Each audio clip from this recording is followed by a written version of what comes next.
Welcome. Welcome, everyone. It's Angelo Robles. I am live today on this beautiful, no more snow like yesterday, although I do like snow, but this beautiful day here on a lovely Wednesday. So if you're live, you could participate. If not, you're going to watch it on replay, and it still, of course, is going to be awesome. This one requires some backstory. This will be detailed. I'm going to give away more than I probably should. So some of you have noted, hey, Angelo, some of the videos I've seen up on X and YouTube and LinkedIn, it looks like you occasionally take about 20% of them down. Often because members complain a little bit that I'm giving away too much information for free. And I think sometimes they're right. So yes, there have been about 7 videos that I took down in about the last 2 or 3 months. This is probably going to be one of them. So I'm calling this Escape Velocity, the architecture of dynastic survival. I have been in this community for decades. I have traveled the world everywhere. I understand what it's like to be part of the ecosystem, specifically of billionaires and the single family office community. So a little bit of the backstory. Early during COVID, my most prominent consulting assignment, not my largest by monetary means, but largest by client monetary means. And this is a big, big, big one. And the concern was what ifs. And they hit perfectly in my alley because things relative to sovereign risk, from economic to societal, and really understanding history and traveling the world, I understand things are good one day and potentially bad the next.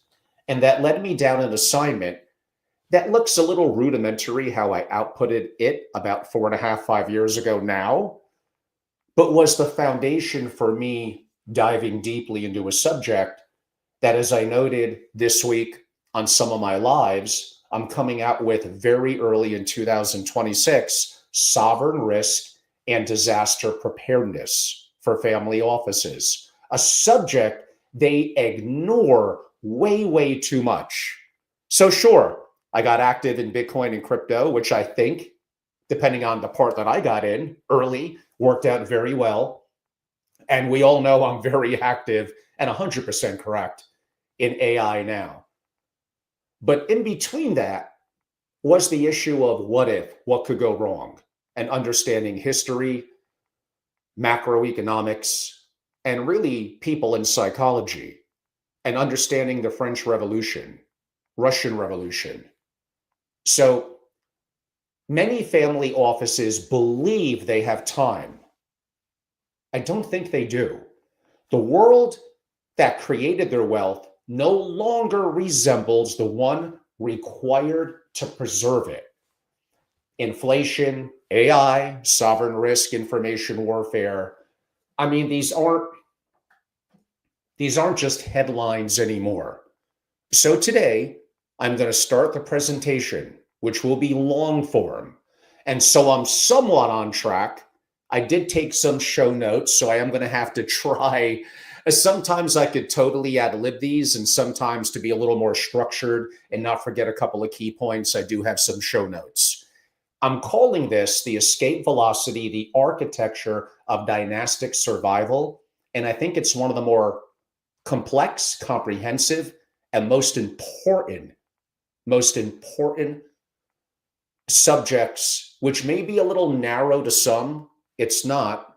It really touches everyone that I ever covered. And on that note, without further ado, and you're getting a little bit of a glimpse, a small percentage of what that sovereign risk handbook and program masterclass is going to look like in early 2026. We are standing at really a civilization inflection point. And I don't think it's because of any one crisis, but really from where I sit and have researched this, multiple systems of order are kind of simultaneously approaching, kind of their failure threshold. The monetary architecture of the past century, the geopolitical balance that emerged, Bretton Woods, kind of post-World War II, humanity's monopoly on intelligence and self, like, don't you see this, are all entering their terminal phases. What I'm about to share, Mr. Optimism here, is I don't think it's a prediction. It really is more a pattern recognition. The early signature of systemic collapse and the questions we must ask to kind of navigate what comes next. Now, I'm going to start with something that I have spoken briefly about before and did a program on maybe 2 weeks ago because it builds up into the story. I call it the Detroit paradox. Let me take you back to the wonderful city of Detroit. This will only be a small part of the presentation. 1955, the richest city per capita in America. Its automakers domineered global markets. Its workers, its blue collar, enjoyed really the highest wages in manufacturing history. And a short 20 years later, the system collapsed. What happened wasn't really suddenly catastrophic. It was something far more insidious. Success becomes the very mechanism of decline. So here's how the paradox works. Success generates resources, agreed? Resources create kind of insulation from reality. Insulation prevents adaptation.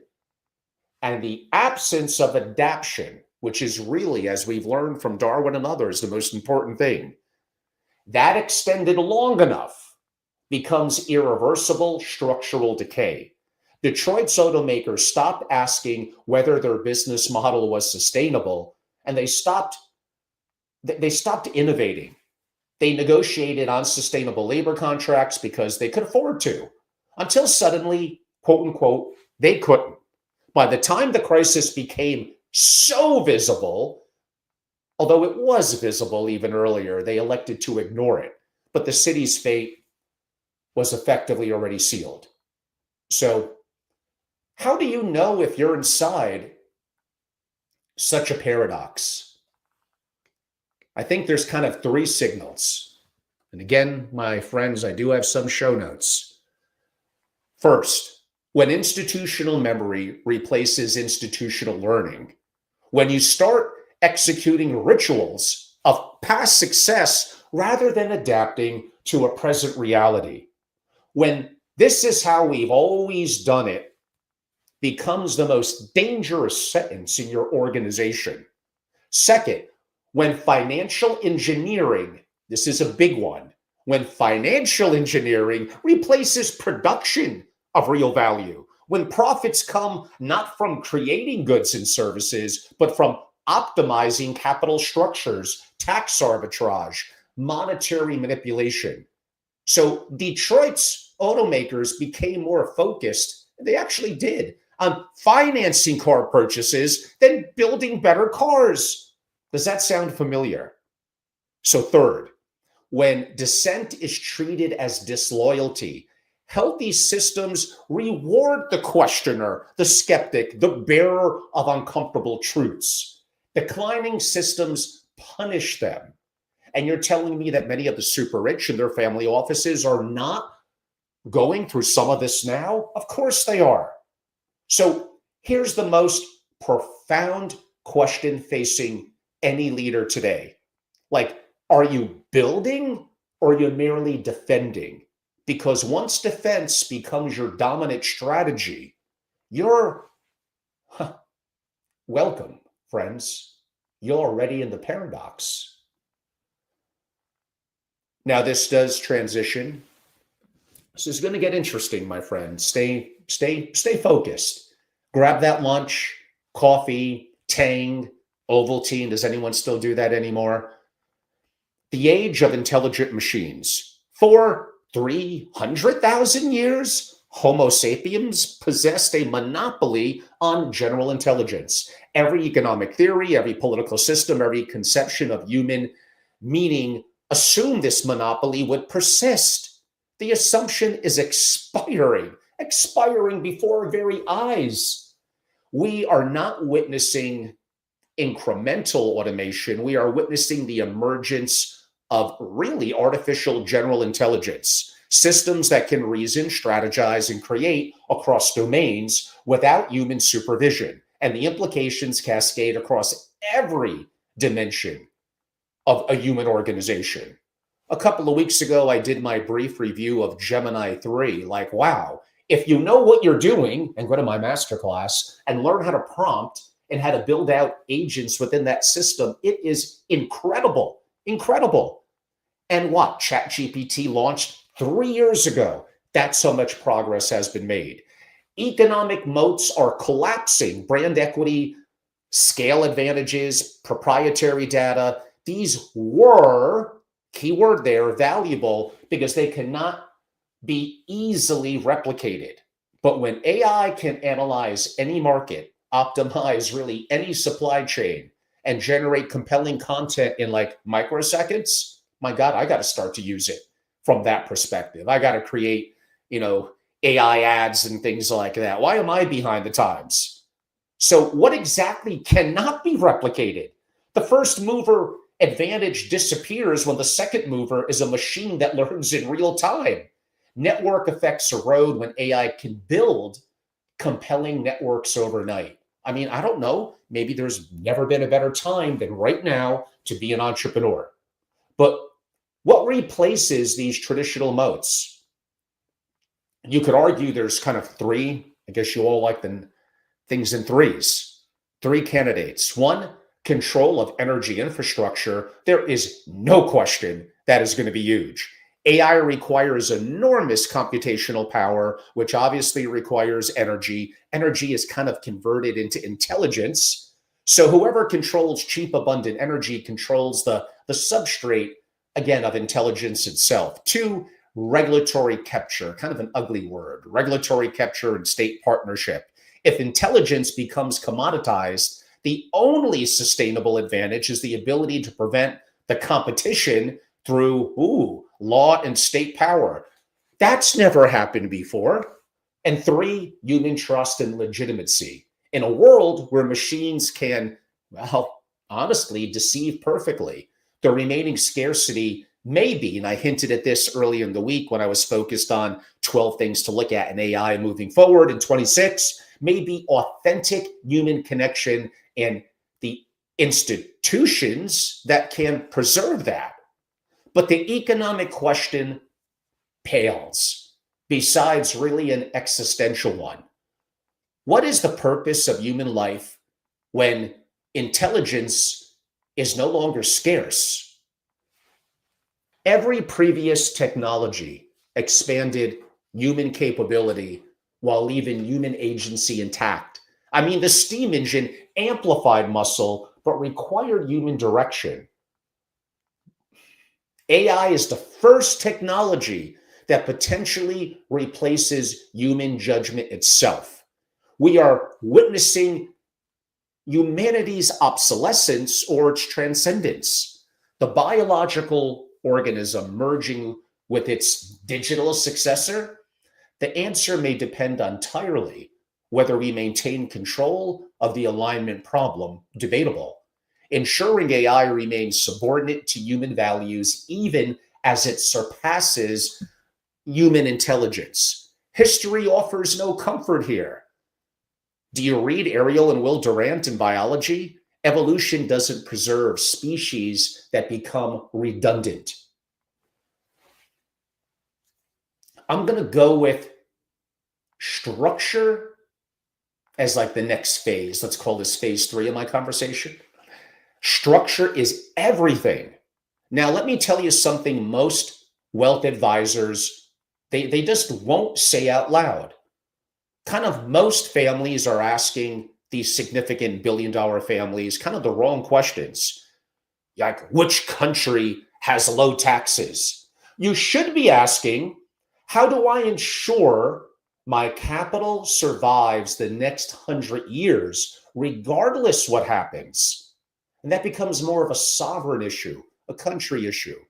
I mean, broadly, some examples. The Rockefellers here in the US I paid hundreds of millions of dollars in at least collective lifetime taxes, and they remain generation after generation billionaires for what, 5 generations now. The reason 90% of their wealth sits in dynasty trust that lasts, depending on the state here in the US, and that could be, situs could be adapted and changed, like 1,000 years, protected from creditors, from ex-spouses, protected from lawsuits, protected from estate taxes. They optimize for survival of capital. Again, they optimize for survival of capital across centuries and regimes, not simply tax rates. So structure is really kind of everything, not as much performance. Now, I may be playing a semantics game here, but definitely not tax optimization. It's a small part of it. Structure, the architecture that you hold and transfer wealth determines whether it survives or evaporates when the system changes, and the system will change. Do you have an onshore plan and an offshore plan? The 50-year thinking within a family office, dynastic wealth has always required kind of 3 elements: capital preservation, power projection, I sound like the military now, and adaptive intelligence across the generations. The first 2 are kind of mechanical. The third is really civilization. Traditional family offices operate kind of on a 10 to 20-year time horizon. The lifespan of a changing of a generation, a trust structure, a patriarch's active involvement. But the families that endure the centuries, Rothschild, Medici's, Rockefellers, they think in way longer cycles. They understand that wealth preservation is not as much of a financial problem. It really is more evolutionary. And could I argue that the evolutionary challenge, so to speak, intensifies in this decade and the coming decade? Because consider the landscape. Monetary instability, well, that is the new baseline. The dollar has lost 98% of its purchasing power since the Fed, our central bank here in the US, creation in 1913. Read the book, The Creature of Jekyll Island. I did a huge video about that back in June. I think that one I also took down. The pace of debasement is accelerating. Deficits now exceed, what, 2 trillion annually, with no political will for correction. Modern monetary theory, the idea that governments can print without consequence, has become the implicit policy, regardless of which political party here in the US or elsewhere really governs. I mean, geopolitical fragmentation is replacing globalization. The 30-year experiment in frictionless global trade is ending. Supply chains are more and more reshoring. Energy independence is becoming more of an issue of national security, a priority to them. We're entering an era of regional blocks, industrial policy, strategic decoupling, particularly between the US and China. The return of ideology, for sure, as a political force.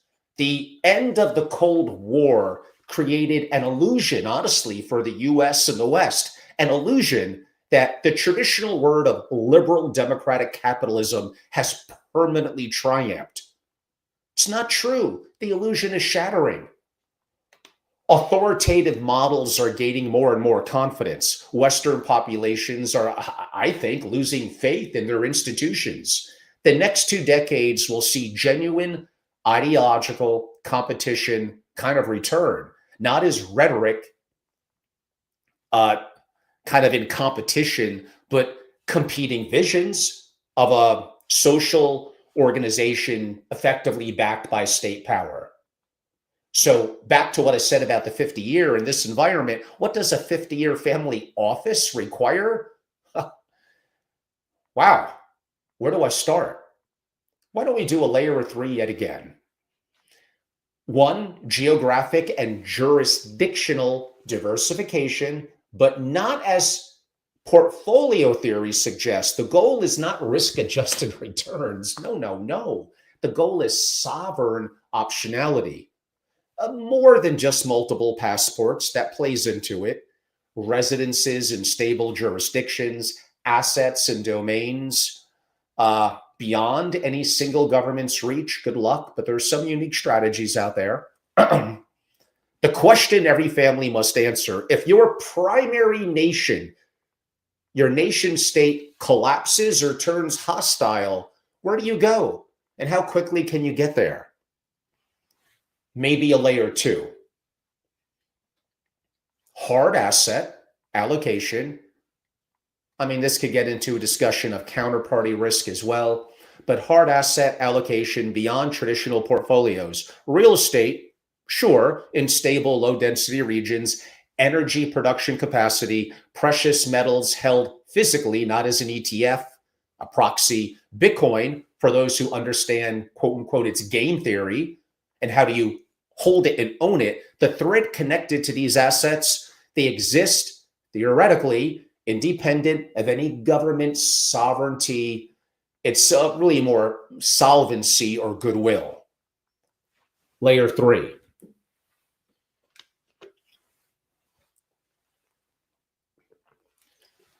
Intellectual and human capital as the ultimate inheritance.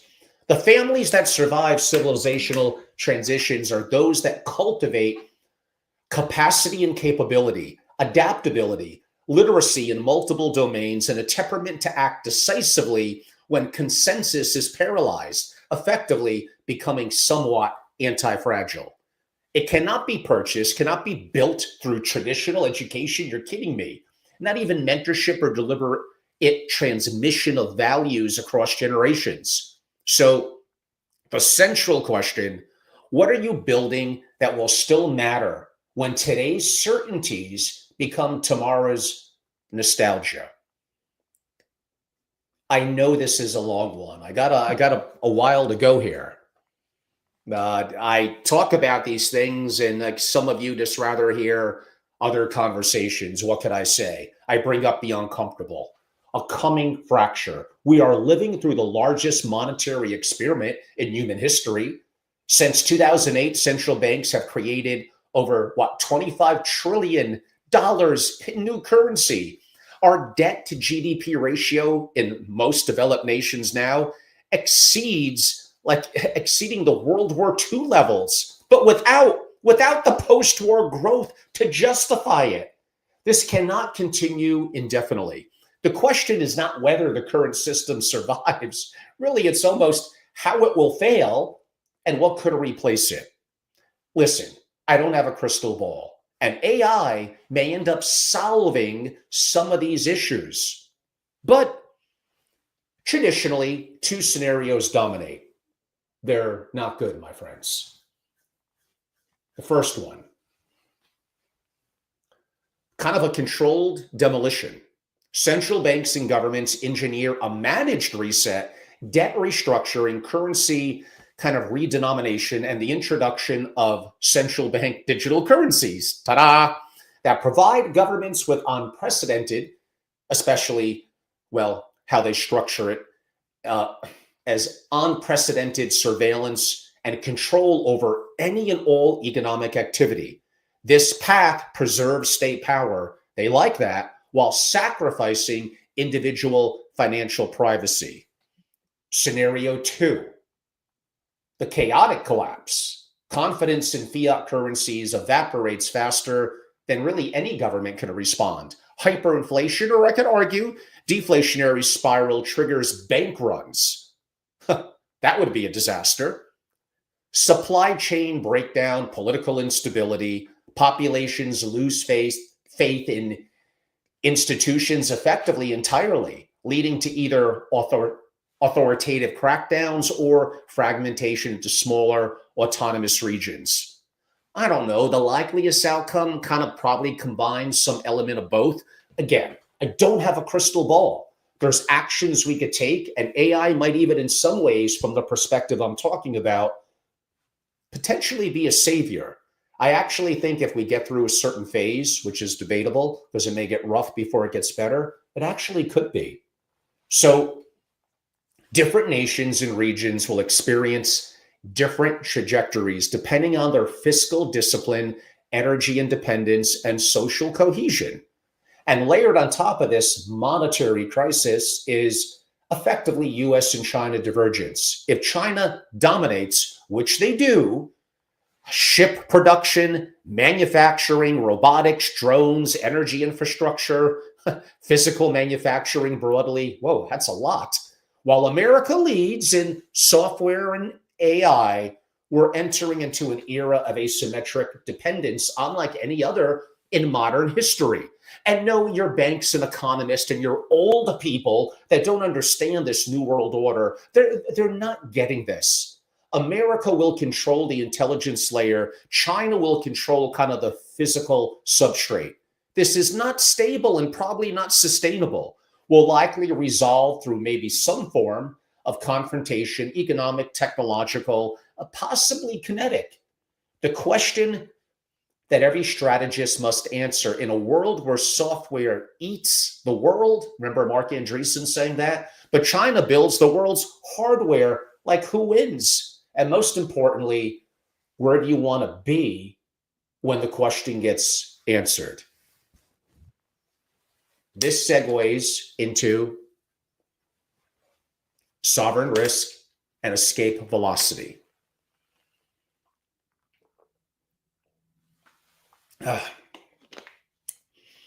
The most dangerous assumption a family office can make is that the nation state protecting its wealth today will continue to do so tomorrow. I don't know about you. Do you study some history? It's littered with families who believed their sovereignty was permanent. It's permanent until it's not. The Romanovs, through their dynasty, they thought it was going to be eternal. The Kulaks thought their farms were secure. The Jews of Weimar Germany thought their prosperity was protected by law. In each case, the warning signs were visible years before that collapse. But here's the important part. The cost of seeing them was just too high because it meant abandoning everything that is familiar to you. Now that comes down to the essence of sovereign risk, the probability that the government, boy, they really love me, under which you operate can confiscate, devalue, they could easily do that, or destroy your wealth through policy incompetence, they're great at that, or malice. And we are entering into an era where sovereign risk is no longer an emerging market problem. It's a universal condition. 3 vectors of sovereign failure. The first is monetary confiscation through really bad economic policy that leads to inflation. So effectively inflation. When governments cannot tax enough to fund their promises, what do? Well, they print. Here in the US, 38 trillion in federal debt, 200 trillion in unfunded liabilities, and modern monetary theory now embedded in policy deeply across both parties. The next decade, how could it not see unprecedented currency debasement? This is not default by bankruptcy, it's default effectively by dilution. Your nominal wealth may remain intact, but your purchasing power evaporates. Now, again, I don't have a crystal ball. This may happen to a lesser degree, and AI, with its enhancements to GDP, productivity, and a variety of factors, may inevitably help to be one of the solutions. But let's get back to the negativity. Second, political confiscation through redistribution, wealth taxes. The conversation with Biden's presidency, Kamala brought it up too, about taxing unrealized capital gains, estate tax increases. They're no longer theoretical. They're on the table. their active policy proposals gaining mainstream. As inequality widens and AI is going to, for a time, accelerate job displacement, the political pressure to reclaim concentrated wealth will intensify. The families who assume property rights are, you can't touch them, are making the same mistake, I guess, in what? The French Revolution that class made the aristocrat in what? 1789. Third, geopolitical confiscation through conflict. When great powers collide, private wealth becomes, well, kind of the collateral damage. Russian oligarchs discovered this recently in 2022, when the US, because again, settles in dollars and people in dollars, when Western sanctions froze broadly hundreds of billions in assets kind of overnight. No trial, no due process, just effectively executive orders. If the US and China enter genuine confrontation, any family with assets in either sphere may become vulnerable to overnight seizure. The Cold War playbook is returning, and it doesn't really respect your cosmopolitan neutrality, so to speak.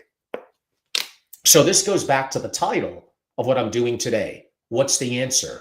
Is it escape velocity? Escape velocity is the minimum speed required to break free of a gravitational field. In the context of sovereign risk, it's the minimal level of independence required to survive the collapse of any single nation state. No, it's not about pessimism. It's actually really about physics. If 100% of your wealth, identity, and legal standing is tied just to one jurisdiction, you kind of have zero escape velocity. Really, you're a passenger, not a pilot. And when the system destabilizes, the passengers don't get to decide the outcome, I'll tell you that. So I'm back to the threes again. Building escape velocity requires three layers. Layer one, jurisdictional diversification beyond simply compliance theater. This is not just about having a second, third, or fourth passport strictly, although for US citizens, this would not be as optimal, but for tax optimization. It's about having genuine residency, legal standing, and social capital in multiple stable jurisdictions. The question is not where can I get a golden visa? The question is, if my primary nation becomes hostile or collapses, where can my family actually live, work, and rebuild, and how fast, and even if we could even get there? The families who survived the 20th century's upheavals, there were multiple, were those who moved early. The ones who waited for proof lost everything. And here's the asymmetry you kind of need to understand. And you're not really going to like it. Acting too early can cost you some money. Acting too late can cost you everything. Everything. The cost of being wrong is not symmetrical. That's the problem. Layer two. We hinted at this earlier, but asset on correlation from systemic risk. Traditional diversification assumes markets are independent, but 2008, relatively recently, taught us that in a liquidity crisis, all correlations, or near all, effectively go to one. Stocks, bonds, real estate, everything collapsed effectively simultaneously because everything was denominated in the same system. True uncorrelation requires assets that exist outside the banking system. You're going to hear this from your bank. Come on. Outside government databases, outside centralized points of failure. A single point of failure, one company CEO, one computer, boom, you unplug it, it's dead. You need physical precious metals as part of your allocation held in multiple stable jurisdictions, gold and others, silver, etc., copper, not allocated in accounts in major banks. How about physical possession in vaults you control? In countries, Switzerland being one, Singapore, the US, and others, I could argue Uruguay, Norway, a little bit of New Zealand, but I don't want to give all my secrets out. With lesser geopolitical risk. Bitcoin properly secured, not really on exchanges, not in custodial wallets. How about in cold storage with multi-signature security that no government can access? Bitcoin's value proposition is not necessarily that it will outperform. It's that it cannot, theoretically or way more complex, be confiscated, frozen, or inflated. That's the big one, by decree. In a world where financial surveillance is total and capital controls, they are returning. That matters more than the upside, especially if you're already rich. How about also productive land and energy assets, farmland, forestry, water rights, energy production, assets that could generate real value independent of financial markets. Empires rise and fall, but people still need what, well, as long as we have people, food, water, and power. Well, the machines are definitely going to need the power. The families who own the substrate of civilization outlast the families who own paper claims to it. Strategic businesses with geographic portability. Intellectual property, software, global brands, enterprises that can operate across borders and survive regime change. Contrast this with businesses dependent on local regulatory capture, government contracts, or kind of protected monopolies. The latter may be high returning until what? Until they're worthless. The layer three. We are the end is a little bit in sight. Stay with me. You're getting what my members get. So in 2 weeks, I am going to take this down. Layer three, human capital and network resilience. Capital is mobile. Connections are not.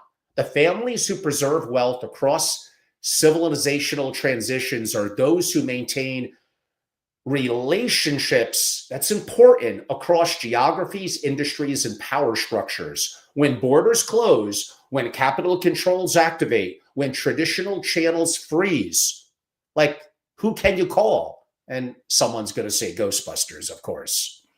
Who owes you a favor? Who trusts you enough to help when the institutions fail?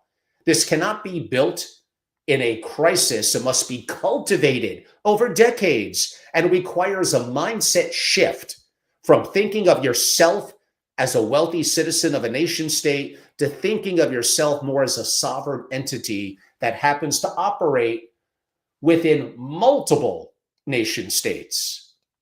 Now, this could bring up the work of the network state by Balaji. Many of you are familiar with his work, especially in crypto. Related to that, we'll save that one a little bit for a different time. And we'd love to have him on the show, by the way. So here is the question every family office should be asking, but effectively none do. If the US freezes bank accounts, imposes capital controls, and even restricts an exit, as it has the legal authority to do under existing emergency powers. Look at Canada with the truck drivers. How long would it take your family to relocate, access alternative capital, and rebuild operations in, let's call it, a secondary jurisdiction? If the answer is months, or we haven't thought about it, that's always the answer. You have zero escape velocity. You have wealth that exists at the pleasure of a government. I'm going to say that again. You have wealth that exists at the pleasure of a government whose solvency, competence, and goodwill are all declining simultaneously. Listen, the American empire is probably not eternal. The dollar's reserve status is not guaranteed, although the stablecoin idea via the Genius Act is brilliant by the American government, by the way. The institutions that protected property rights for the past century are not immutable to laws of nature, and there are political constructs that can be altered or abandoned when The political will, which here in the US will happen in a couple of more years, changes.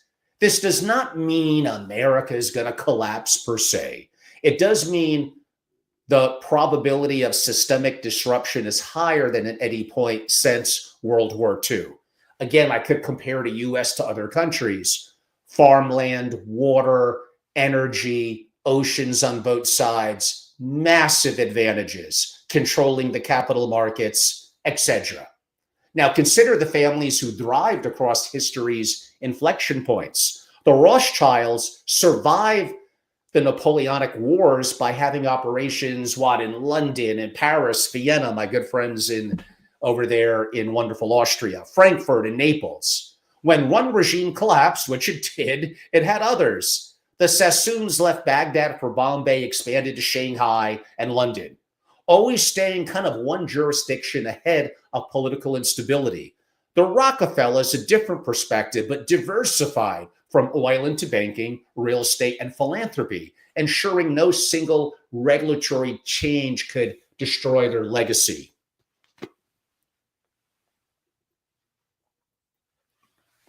None of these families achieved permanence through sheer brilliance alone. They achieved it through redundancy, mobility, and the willingness, this is hard, to abandon sunk cost when the environment shifted. The families who failed, the ones whose honestly names we kind of no longer remember, are those who believed that their success was permanent.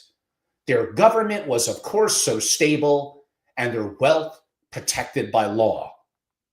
They were wrong, and they paid kind of the ultimate price, especially during aspects of the French and Russian Revolution, dynastic extinction. Think through this, the questions that matter. Let me leave you with the questions that form a foundation of strategic thinking for the next 10 years. No, these are not bullshit academic exercises. They're diagnostic tools I would do with my member families and institutions navigating the most complex transition in really modern history. One, recognizing systemic collapse. What early signals, through history being one lesson, tells you, have you watched some of Ray Dalio's work on the 5 elements that brings down governments? We're pretty late stage here. What early signals tell you a civilization or enterprise is already past the point of renewal? Ask that. For family offices, kind of the meta question is whether your own wealth preservation strategy is built on assumptions that are, how about this, already obsolete. But you can't see it yet because you don't want to see it and the money's still flowing. How can you recognize my earlier story of the Detroit paradox? You saw the Japanese coming, didn't do anything with it. How do you, the deceptive plateau where your success becomes your fragility? When did your family office last fundamentally question its investment thesis? Really question it. Not ass kissers that are agreeing with everything that you say. When did you last kill a strategy that was actually working, but it was time to say goodbye to it? If the answer is never, you are already in that paradox. So, other questions to think through. On the intelligence revolution, as AI overtakes human intelligence, do economic moats disappear entirely? For families with wealth concentrated in traditional businesses or public equities, this is existential for you. If AI commoditizes competitive advantage across entire industries, watch my solo from yesterday, by the way, across, I said, entire industries, like what in your portfolio survives? What happens to meaning and purpose when machines become the primary decision makers? This is not just philosophical. It's about how you're preparing the next generation. If your children's education is optimized for cognitive skills that machines have already but very soon for sure will blow away. What are you actually preparing them for? On civilization's kind of life cycles, where is America in the life cycle today?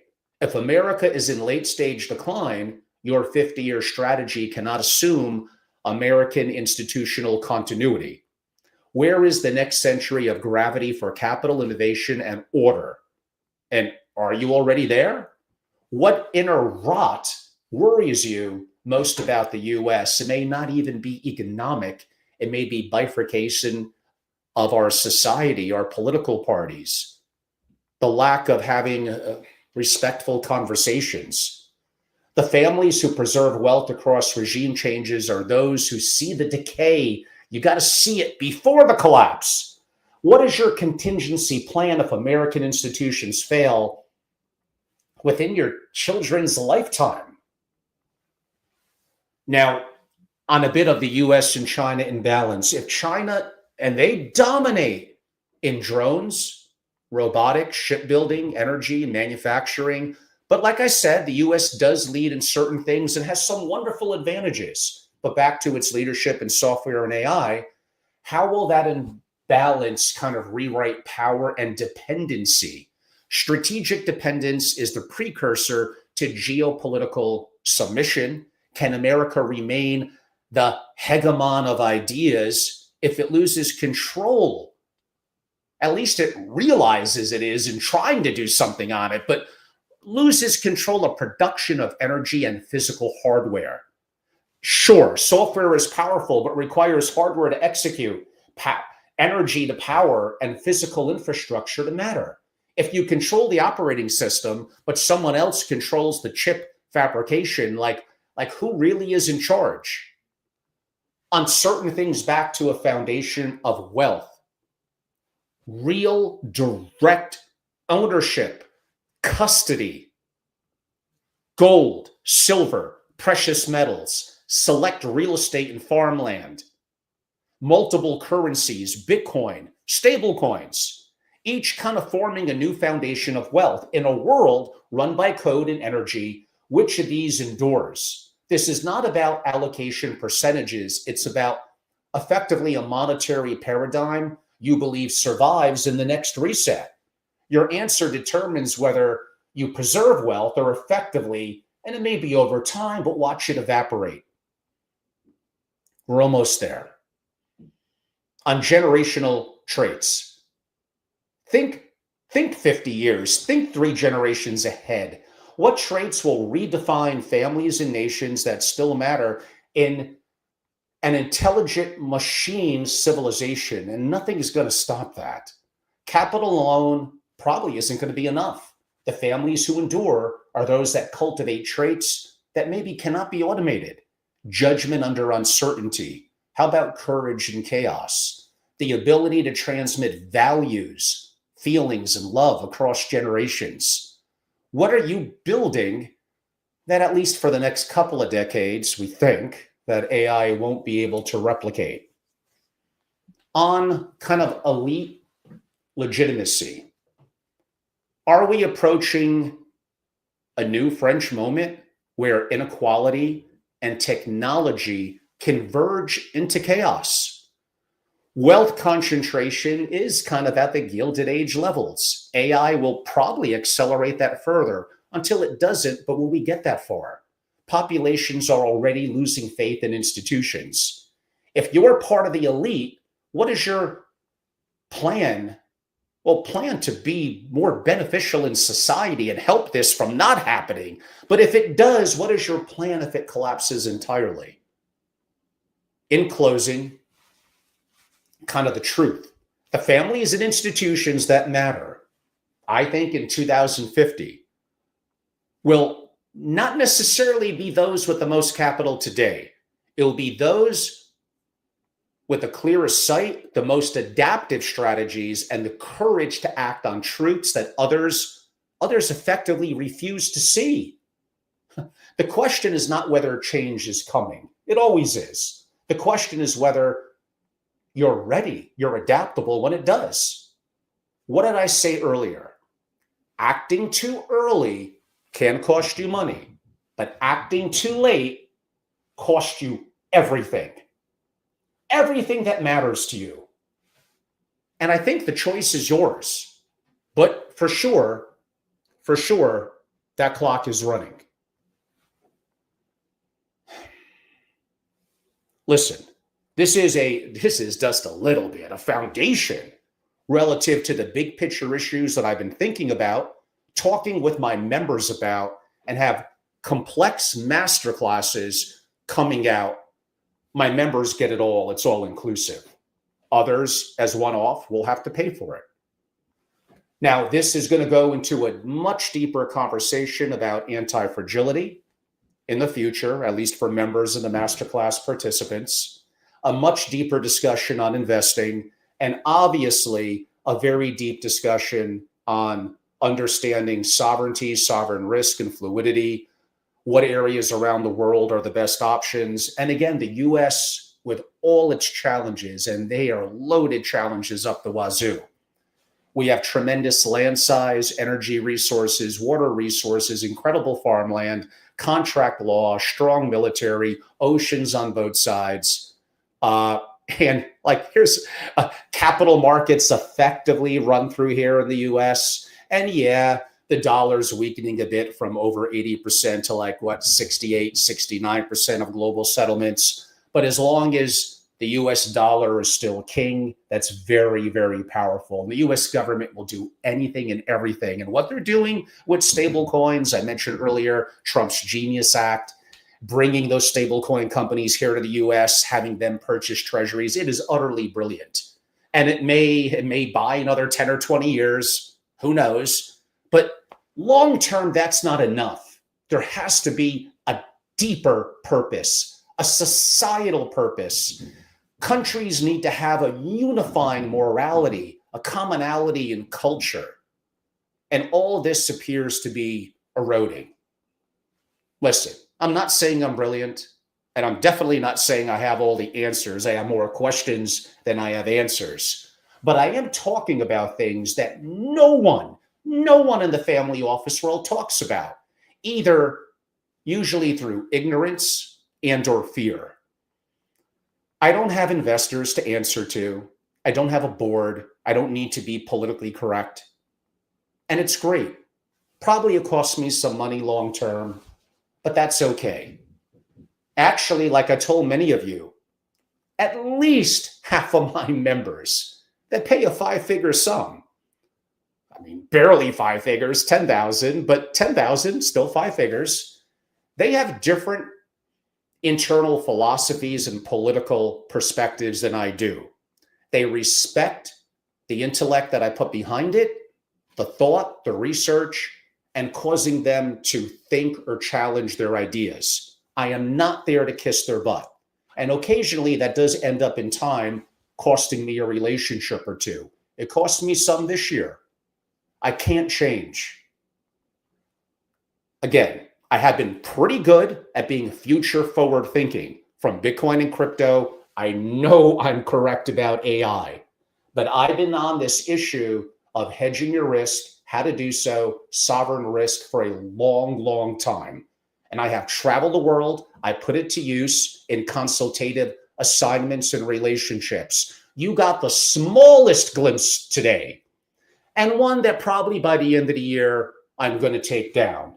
I may do more truncated 10, 15-minute versions of it as a little bit of a more marketing pitch, but you got a pretty good deep dive today. And I don't know, to pay $10,000 to become a member, and this is like 0.5% of the content, the proprietary intellect that you're going to get, and that 24/7 connection to me and an incredible network and great thought leaders and introductions and deeper dives into subjects like this. You get my 5 days in Palm Beach, my 1 day in Miami, my week I'm going to be in LA the first week of May, what I do in New York, what I do in Vienna, Mexico, Middle East upcoming this year, my AI Family Office Masterclass revamped. It's incredible.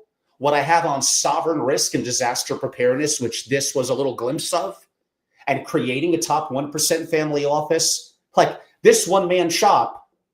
And back in my family office association days, yeah, it was a notch bigger. We were more of an institutional type organization. It's different now. It's intimate. And I'm outputting content. Forget about being likable or not. I'm outputting content that I just don't see. And I have respect for certain people in the community. Like, where are they on AI? Like they feel like they're decades behind. They're not talking about geopolitical issues, sovereign risk, US debt, Trump, the good and the bad. The issues that I'm talking about here. Like, this is where you go for real conversations, for real connections. And I got something going on practically every month. Like, one of the things I have for my members is I actually don't think they use me enough. And maybe that's on me. Maybe I got to be one notch more proactive with them because we all get busy. And then I see them once or twice a year when I should be seeing them 6, 7 times a year. So I know it's like, hey, it's not late in the day, so I'm doing it live. I'm a little more energetic than probably normal at like midday. And wow, I've been going on for, is it almost an hour now? I mean, I had a lot to go over today.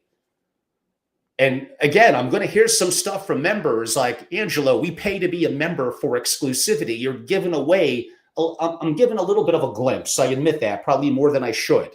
And I know this is not going to be permanent because I'm not going to leave it up permanently.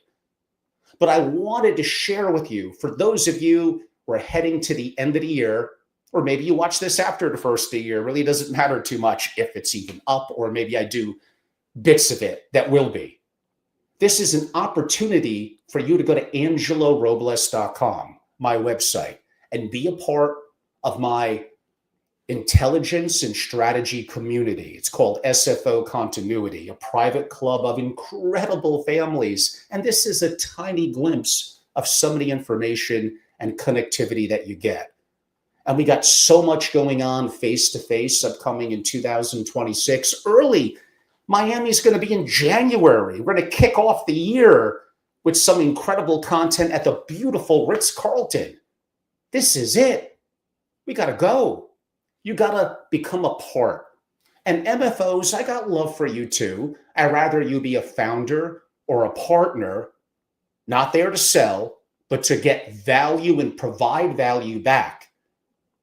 And a lot of what I talk about, including these topics today, what an edge you would get. And what I could do for you in AI, like I could spin your head around and make a huge impact. Single family office, multifamily office, hybrid, virtual, it doesn't matter. So this is actually a good time of year to reflect, a good time of the year to put in your thoughts into getting off to a strong start, enhance your AI capability, understand risks where they are that others aren't seeing, and be prepared. And the work that I do in membership, consulting, in masterclasses is very, very unique in the industry. So I hope you all enjoyed it. It's been a very active live week for me. If you didn't hear my prior to, the one on Monday, which is still up now, I did kind of 12 things to look forward to in AI in 2026. Yesterday, I broke down the investment framework that me and others look at from an investment policy statement, asset allocation, and thesis around individual public stocks within a portfolio, and how the AI era has adapted some of that. And I broke that down in pretty good detail. Tomorrow, I think I will do something. I have an idea where maybe I will go a little bit around the world in varying countries as a little bit of a quasi part 2 of today, sharing insight into various areas as primary domicile or others. And I just have so much content. Have some great guests coming on. December will be very, very busy, even the week between Christmas and New Year. Got a couple of surprise guests coming on, from investments to geopolitics to broadly family offices. I'm open-minded to feedback, to suggestions, to introductions. bring it on. Email is angelo@angelorobles.com. Website again, angelorobles.com. Join, become a member, be part of a special community. And within a couple of weeks in Miami, you'll be in person with incredible people. And what you got today, if you stayed with me, was just a little glimpse. And again, no one else in the community is giving you this level of content. I appreciate all of you. And those of you that enjoy the free content, it's my pleasure to provide value and give back in the community. There's a couple of comments.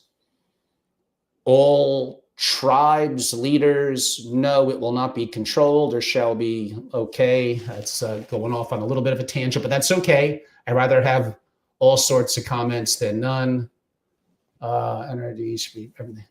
Yeah, like what AI is going to do to energy effectively with fusion and to labor is bring the cost down effectively to zero, near zero.